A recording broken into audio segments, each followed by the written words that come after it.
द्राक्ष बागायतदार बंधूंनो नमस्कार। आज आपण 15 ऑगस्ट रोजी फळ छाटणी झालेल्या बागेमध्ये आहोत। तर आज रोजी म्हणजेच 15 ऑगस्टला फळ छाटणी झालेल्या बागेला आज रोजी 11 दिवस झालेले आहेत आणि पेस्ट लावलेला 10वा दिवस आहे।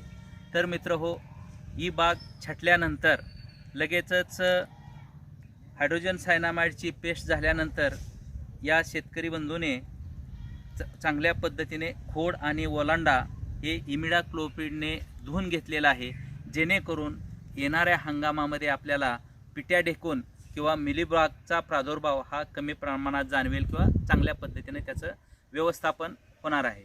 त्याच्यानंतर त्यांनी ड्रिपमधून किंवा ठिबक सिंचनामधून त्यांनी ट्रायकोडर्मा आणि बॅसिलसची आळवणी केलेली आहे, जेणेकरून आपल्या द्राक्ष बागेची प्रतिकारशक्ती वाढून रोग व्यवस्थापनामध्ये त्याच्या म्हणजे एक ट्रायकोडर्माची वेळोवेळी आळवणी केल्यानंतर संशोधनाने हे सिद्ध झालेलं आहे की वेलीमध्ये रोगप्रतिकारशक्ती वाढून रोग आणि किडीला आपल्या ह्या वेली कमी बळी पडतात। त्याच्यामुळं सर्व द्राक्ष बागायतदारांना माझी विनंती आहे की आपल्या बागेला साधारणपणे फळ छाटणीनंतर लगेचच आणि नंतर 1 महिन्याच्या अंतराने ट्रायकोडर्माची आळवणी वेळोवेळी करत जावावी, जेणेकरून आपल्या वेलीमध्ये रोगप्रतिकारक शक्ती निर्माण होईल। त्याच्यानंतर मित्र हो, या बागेमध्ये साधारणपणे 5व्या ते 6व्या दिवसानंतर हे डोळे फुगू लागले आणि हे डोळे फुगल्यानंतर त्याच्यानंतर त्यांनी वेळोवेळी जे काही द्राक्ष संशोधन केंद्राने शिफारसीत केलेली कीटकनाशके आणि बुरशीनाशकांचा वापर करून अशा पद्धतीची ही बाग फुटून आलेली आहे आणि या बागेमध्ये आज आपल्याला उत्कृष्ट पद्धतीचे घड हे बाहेर आलेले दिसत आहेत। तर मित्र हो पहा, आता हीच काडी आहे, या काडीवरती आपल्याला एक छानपैकी घड हा बाहेर आलेला दिसत आहे। त्याच्यानंतर मित्र हो, याही काडीवरती बघा एक उत्कृष्ट असा हा घड निघालेला आहे।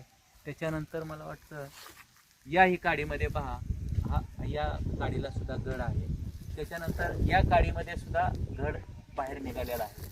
त्याच्यामुळं मित्र हो, एक उत्कृष्ट पद्धतीचं या आमचे नातेवाईक किंवा आमचे मित्र सचिन गोपने यांनी खरड छाटणीमध्ये इतकं उत्कृष्ट बागेचं काम केलेलं आहे की त्याचा रिझल्ट आपल्याला आता मिळत आहे। पहा की प्रत्येक काडीमध्ये 7व्या-8व्या डोळ्यावरती चांगला सशक्त असा घड आपल्याला बाहेर आलेला दिसत आहे। तर अशाच पद्धतीनं सर्व शेतकरी बांधवांनी योग्य पद्धतीनं काम करा, छाटणीची कामं वेळेवर करा। छाटणीनंतर जे काही गोष्टी आपल्याला बागेचं जे काय म्हणजे आंतरमशागतीचे असो किंवा वेल व्यवस्थापनाचे असो, हे वेळच्या वेळी करत राहा आणि उत्कृष्ट पद्धतीचे निर्यातक्षम आपल्याला द्राक्ष घड कसे तयार होतील याकडे सर्वांनी लक्ष द्यावयात। धन्यवाद।